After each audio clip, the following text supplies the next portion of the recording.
Hey, what's going on everyone? Welcome back. Today we're going to look at some GTA games on the PS2 emulator.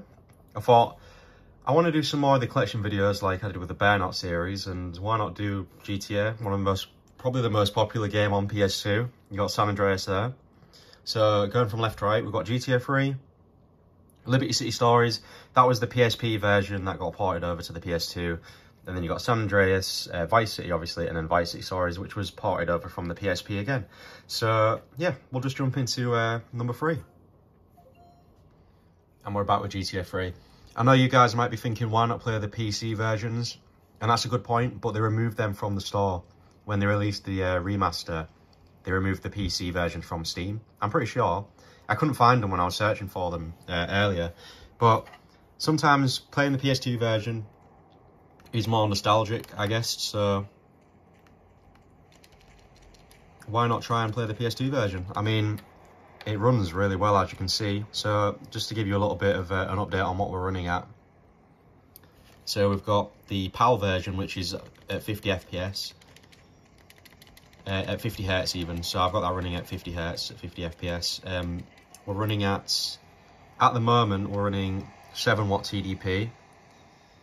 And at the moment it's pulling around 9 watt in total. So yeah, I mean, as you can see, we're gonna get a car. I'm pretty sure I stored one in the garage anyway. I just did the first mission, you know, so we can play a couple of the first few missions, but I didn't want to play the first mission because, I mean, everyone can show off the first mission. Might as well see if we can play a couple of the other missions as well. Maybe that's me being a rookie on GTA 3, but apparently you can't change the camera angle with the stick. I couldn't find any option to anyway, and it didn't say on the settings, so yeah, that's how it was back in the day on the first 3D version of GTA. As you can see, it's running good. The only problem I have with it is just it feels like it's stuttering a tiny bit, and I'm not sure if that's my PS2 settings, but it says it's running full speed. And I'm not running hardware hacks either, like some crazy speed hacks. It's all balanced. So maybe that's what it was like on the PS2. It doesn't look like it's like game breaking stuttering. I'm talking like tiny amounts of maybe stuttering a little bit. Some frame pacing issues, which is maybe why the frame limiter is going crazy a little bit. But yeah, maybe it was like that on the PS2. Like I say, not unplayable. It feels completely fine, so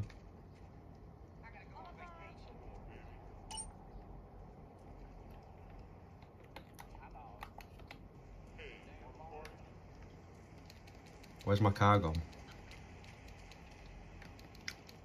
My car's disappeared. Awesome.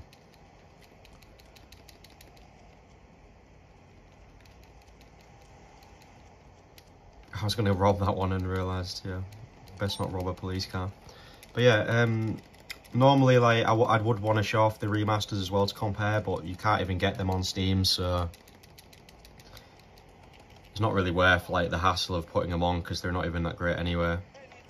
Much rather just play the PS2 versions, you know, for ultimate nostalgia. I guess the only part of that that's going to be annoying is when you fail a mission, there's no checkpoint feature, so it's like ultimate hardcore mode. You've got to go all the way back from the hospital that you spawned from, restart the mission all over again. So if you don't mind that, I mean, some people probably don't even care.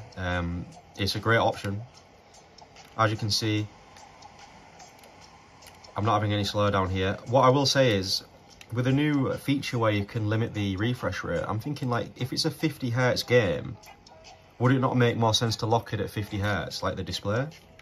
So I'll just show you an example of that. I don't know if it really makes a massive difference. Maybe it feel a bit smoother, but I don't know. That just kind of makes sense because it's a 50 Hz game. Run it at 50 Hz. So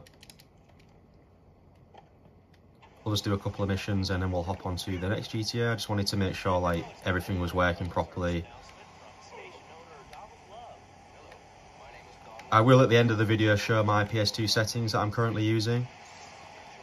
They are exactly the same. The only thing I had to change was the auto flush feature. I had to turn that on for San Andreas. Otherwise, its problem is it has a really weird reflection bug where the whole world just looks reflective. So it doesn't affect any other games, so it might as well just be left on anyway. So suppose that's not a massive deal, but it's definitely worth knowing. If you just download San Andreas and realise that it's got a weird reflection bug, then now you know how to fix it. But yeah, I tried playing these games on the Switch when they brought the remaster out. It was absolutely terrible. They basically just brought their version over from the Android port and fixed nothing, and just like hidden all the touchscreen features, and people were like finding weird hacks and glitches and stuff with it. It was just not a good time. But if you wanted to double check the battery life we're running at here, we're on 25%. I know I always have low battery, and I'm sorry. I just like to charge it up to 80, play it, and then charge it. Maybe I should just play it whilst it's on charge, but 25%, you're getting about an hour, so you're getting some nice battery life on the PS2. I found it doesn't require like too much wattage, but depending on the game, obviously, but the games I've tested don't require a lot of wattage, but yeah, you do get a nice amount of battery life for it. Sorry, dude. We'll just drop this car off and then we can move on.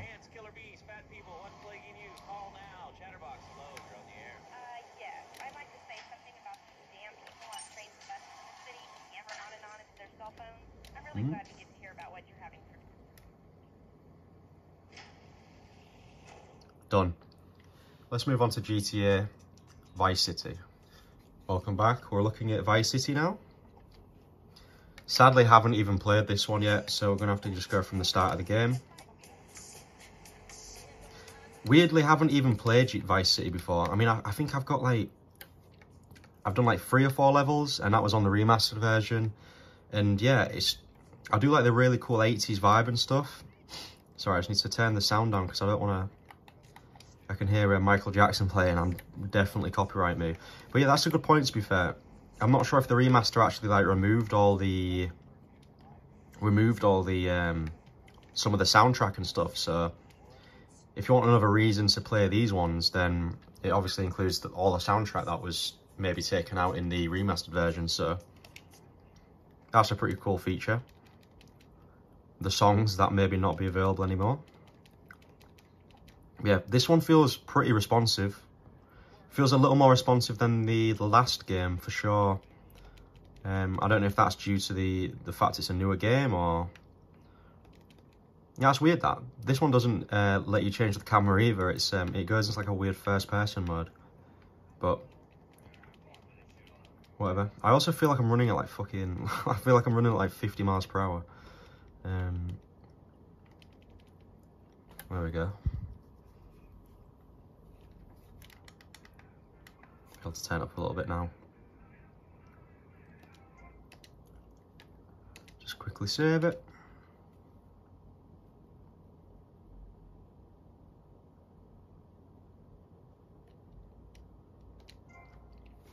Yeah, I put a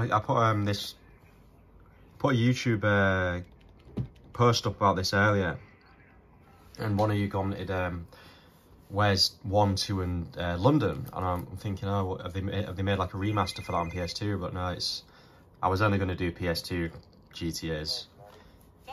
Never really played any of the first couple of GTAs that came out on PS1, but yeah, I mean, I guess these are seen as like the prime GTAs. I don't really hear many people talking about the GTA 1 and 2. I know it's obviously not one of the 3D versions, it's all from a top-down perspective, but I'm pretty sure they'd run no issue. I haven't even put PS1 on my Steam Deck yet. It's a system that I've not really been bothered to set up yet, but it's going to be a system that I'll put on eventually. What is it with Michael Jackson and this radio station? Is it just like Michael Jackson FM or something? I would like to find the button on how to... Oh, there we go. We can change the station. And maybe turn it off. Yeah, there we go. I'd love to listen to the soundtrack, but I don't think YouTube would be too happy about that. Yeah, I find this one runs a lot more smooth. I don't know if that's an issue with the emulation or if it's just the game itself. I'm sure one of you will tell me in the comments. find a lot of comments are extremely helpful when I'm doing videos and stuff, because obviously I don't know everything, but I try and know as much information as possible, but I'm not going to know everything about everything. So yeah, the comments have been super helpful in my videos, so thanks a lot for leaving as many comments as you do.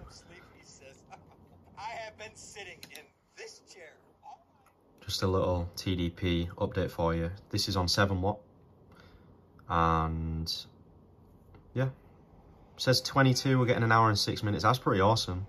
Pretty damn a lot of battery.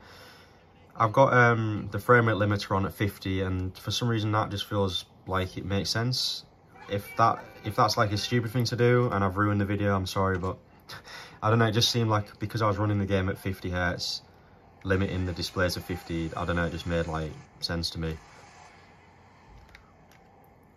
I've got an interesting video planned tomorrow. I was playing some Control. It does work great on the Steam Deck. I know it's verified, but you can't really trust the verified games at the minute until they get them fully sorted and looked at. But yeah, like I said, I was playing Control and I was messing about with FSR, because you can make the resolution like 540p in Control. So it's like kind of like the perfect resolution to do FSR, because it's 16:9, and it works awesomely. That's why I wanted to show it off, because I'm running at like 50 Hz at like medium to high settings on Control with FSR enabled, and the game doesn't look terrible like a 540p game would normally. The FSR like sharpens it enough so it looks good. So I'm definitely wanting to show off a video of FSR in action tomorrow, but it's just a shame that not a lot of the games actually work with FSR, due to the shitty resolution options you get in a lot of games nowadays. They just don't seem to go down low enough at 16:9, like 540p-ish. I just can't really find that in a lot of games, so you're kind of limited, and you don't really want to do like a 4:3 ratio either, because it just looks stupid on the display. So yeah, anyway, that's probably going to be tomorrow's video. But yeah, as you can see, Vice City running great. Let's just get to the captain's boat, and then we'll probably move over to San Andreas and then do the ports after. I don't know if there's like a crazy amount of graphical differences between the ports and the PSP version. I mean, they must have done something to it, right, to make it worthy of like a port remaster kind of thing, but they do look similar. I mean, it must run at a high resolution or something, but yeah, I always remember playing Liberty City Story on the PSP. That was an absolute gem of a game.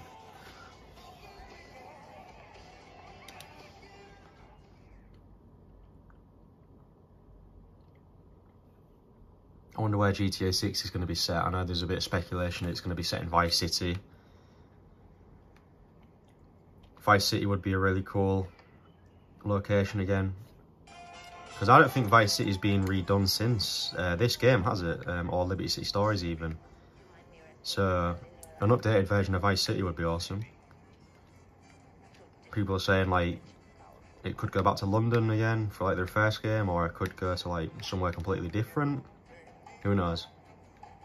Like, I know they've announced it, but like, when is it realistically going to get like released, or not even released, like trailers or like teasers or anything? It's got to be a few years off yet, right? I think they've milked GTA 5 enough now. Mission passed, cool. So that's Vice City. Let's move on to San Andreas. Welcome back. We're on the San Andreas now, the legendary San Andreas. As you can see, in case you had any doubt at all, it runs great. This is the PS2 version, obviously, but it looks great. I mean, like I said before, you need to enable auto flush so you don't get any ridiculous like shadows or reflections even. There were some really stupid reflections like without that enabled. So like I said, if you open it up for the first time and San Andreas has really bad reflections, you need to enable auto flush in the hardware hack settings of PCS X2 emulator. So that'll sort out any weird reflections or anything like that. But yeah, I mean, this looks really good on this screen. I mean, hopefully it looks like it's running okay on your guys' end. I mean, it feels like it's running okay on mine. It doesn't feel like, it feels like there's a slight bit of delay in the movement. Like, you see that? So if any of you guys can tell me why, I mean, the frame time is going crazy here. I don't know if that's something to do with it, maybe. I don't think, like I say, I haven't got any ridiculous speed hack settings enabled, so I'm unsure why the latency would be so much. It doesn't feel game breaking. It's not as like responsive as it should be. It feels like. Like I say, that's probably down to it being something in my PS2 emulator in the PCSX2 settings. But like I say, I don't have any ridiculous speed hacks enabled. It's pretty standard. It's just on balanced setting. So yeah, I'm not sure why the frame time is that crazy. If you have any thoughts, let me know. But like I said, it doesn't feel like it's stuttering. It's just a tiny bit of latency in the movement. But as you can see from the battery life we're getting, an hour, we're at 19% here, so that's a really good battery life for these games. I mean, this will be a good test really, because I've got the ballers. The ballers chasing me. This is a classic mission on GTA. What's your favourite San Andreas mission? I know a lot of people love the train mission, don't they? Follow the damn train, CJ. It's funny because all these missions are at the start of the game. I realised that when I was playing the remastered version on the Xbox, and I was like, holy shit, a lot of these missions are right at the start of the game. Like, you've got the mission where you've got to like sneak into that dude's mansion and steal like some CD. You've got the mission where Big Smoke does his order, number 99 large. And then, yeah, a lot of them are at the start of the game. Forget about that. And then like, maybe it's just me who hasn't really finished the game to the point where I've done like the last set of missions a lot of times. But yeah, I always remember this section of the game the most, like in this area of the city.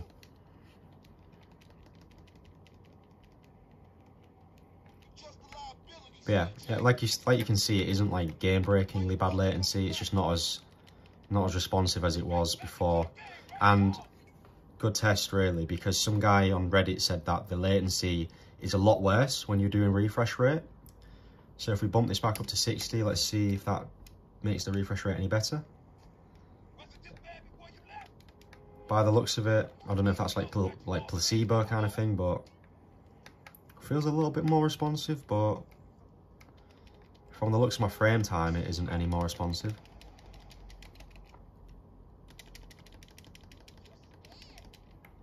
You get more battery life when you limit the refresh rate too, so let's limit it back down again. Surprised the baller's car's not caught up on me yet. Come on, CJ. You can't keep up with the fat man. Move it, CJ. You embarrassing. I always find these guys go way too slow.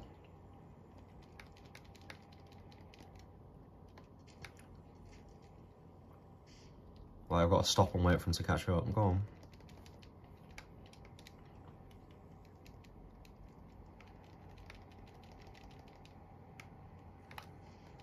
Oh, there they are. Oh, Big Smoke's fucked. Big Smoke. Oh, for God's sake. I jinxed myself. Quick, quick, quick.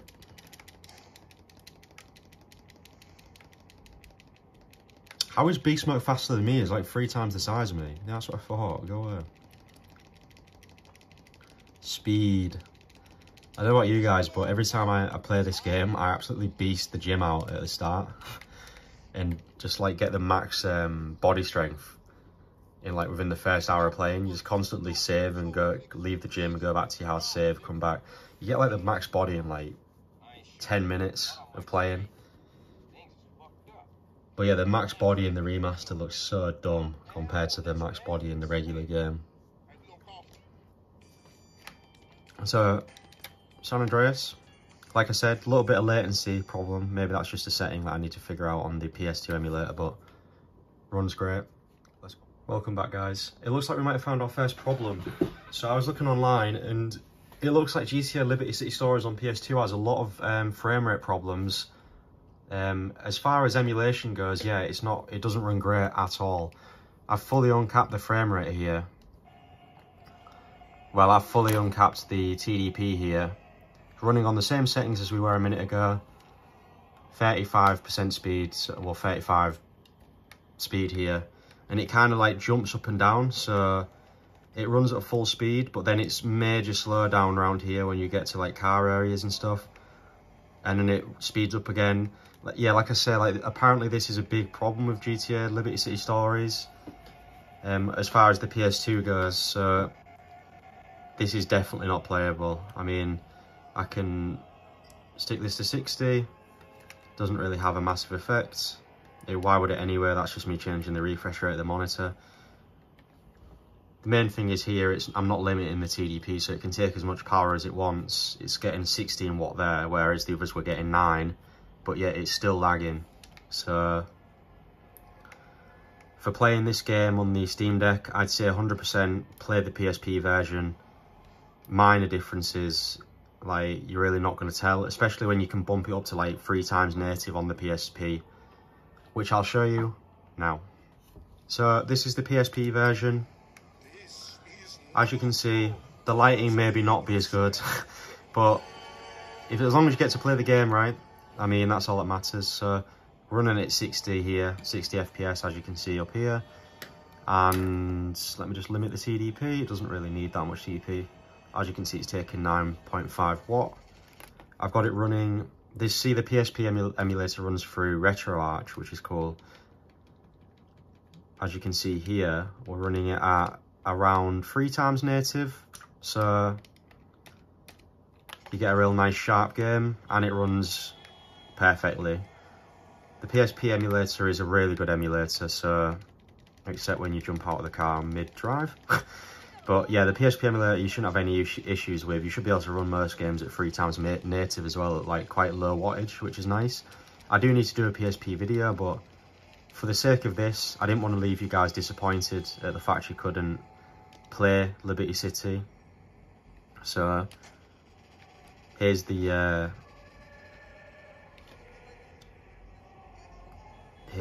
compromise, I guess you could say.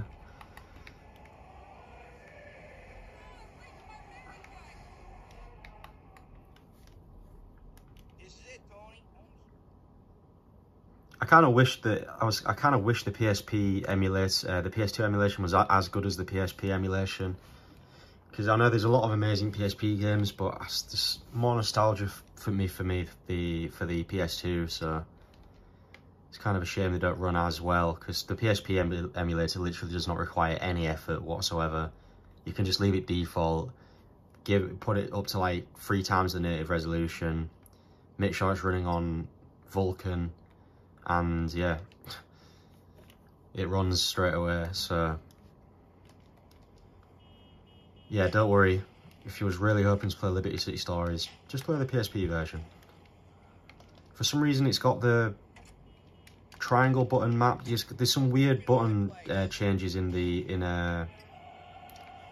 RetroArch that I've had to change around before as well. It's changed my X and Y button, so the X button gets me out of the car and the Y button reverses the car. A little weird, I don't know if it's a glitch or anything, but it's really simple to change the controls in RetroArch, so nothing really to worry about. And even so, like, you could swap the controls around in the Steam control manager, so it's not a massive deal.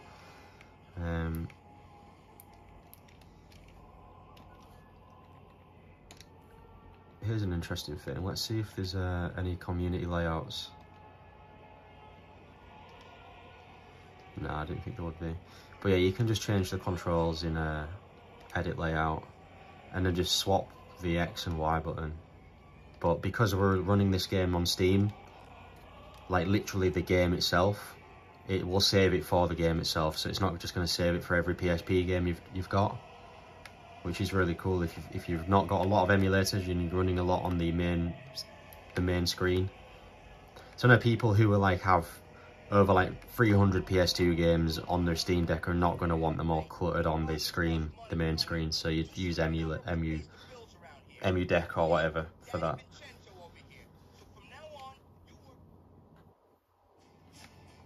But yeah,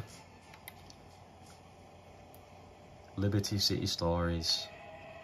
I'm going into the PS2 version first, and then if it runs as bad as the Liberty City Stories does, we'll swap over to PSP. But I haven't read anything online of this one going weird. It's I'm guessing they fixed the... I really don't know why there was a massive issue with Liberty City Stories. It's weird because this game came out after Liberty City Stories, so... Or maybe they came out at the same time, maybe they were ported at the same time or remastered at the same time or whatever. There's no reason why this one should run better than the other one. I don't really get it, but...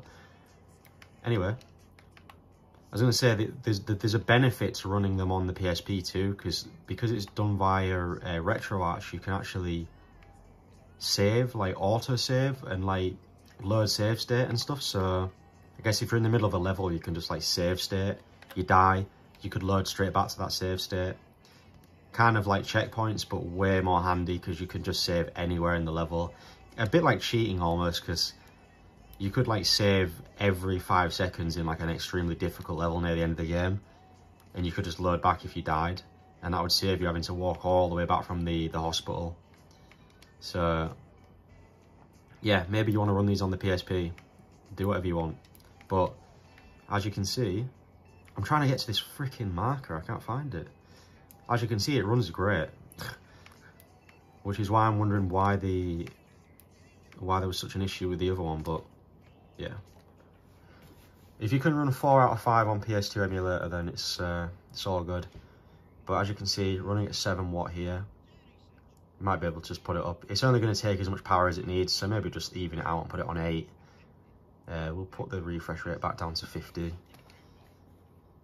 But yeah, you can actually swim on this one as well, so it'd be interesting to see if the water physics make it any harder to run. By the looks of it, it doesn't seem like that's a massive issue. You've got a pager in this one as well. Funny. But yeah, as you can see, running very smooth, but again with weird frame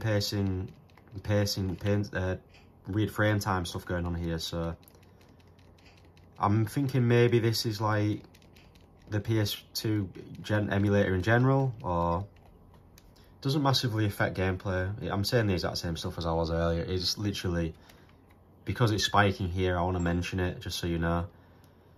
We're actually on low battery here, so which may not come as a shock to you. I normally record these videos. People say, oh, this thing must run out of charge a lot because you're on low battery all the time. I'm really not.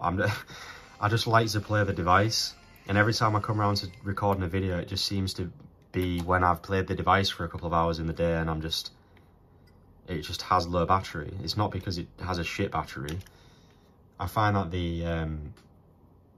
the battery estimates are really accurate, so if it's saying we've got like 3 hours in the game, then assume that you've got 3 hours if you're playing the same game for 3 hours, of course. But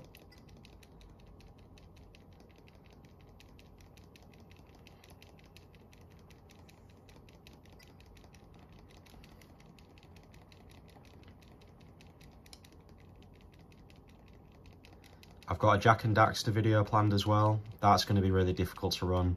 I've had problems running Jak 3 before on a lot of emulated devices like Ioneer.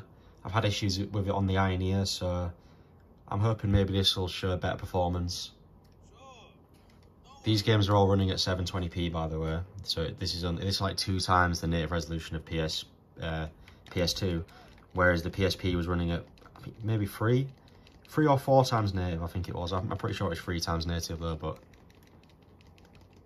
yeah. Definitely, PSP games definitely do look sharper than this, but then again, they're not as graphically intense as the PS2 versions, so you're kind of trading off. How the hell did you get out of this barracks? So as you can see, the frame pacing has gone back down to 22. It was up in the 80s for San Andreas, which is making me think like San Andreas may need some tweaking of the settings.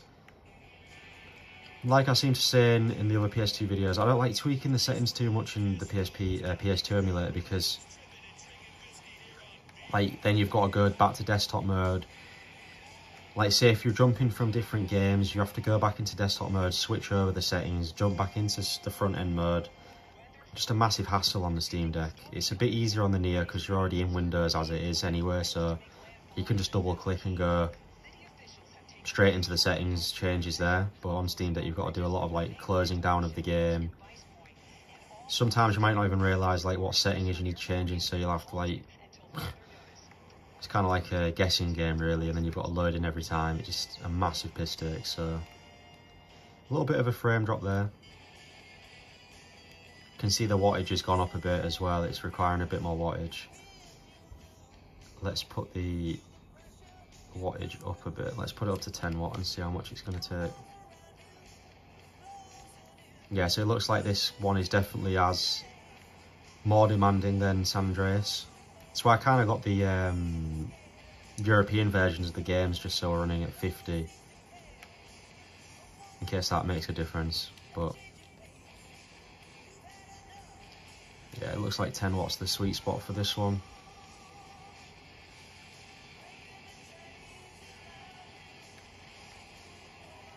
Just get to this mission marker and then we'll call it there.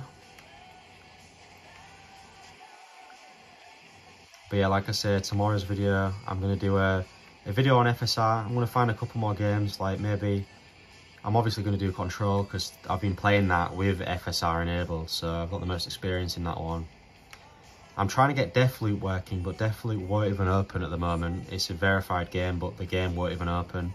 Tried multiple Proton versions. Tried the G version of Proton. It just is stuck on an endless loop.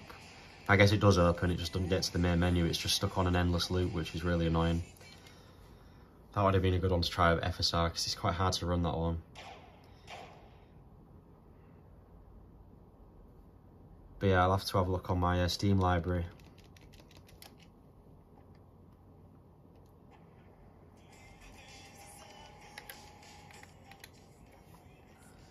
But there you go, guys. As you can see, San Andreas. I keep saying San Andreas. Vice City Stories running great on the PS2 emulator. A lot better than Liberty City Stories is anyway. But like I said, use the PSP version. Not really a massive deal. But there you go. Thanks for watching. Any questions, let me know. And thanks for subscribing as well. I've nearly hit 2.5k, so that's awesome. Speak to you guys in the next video.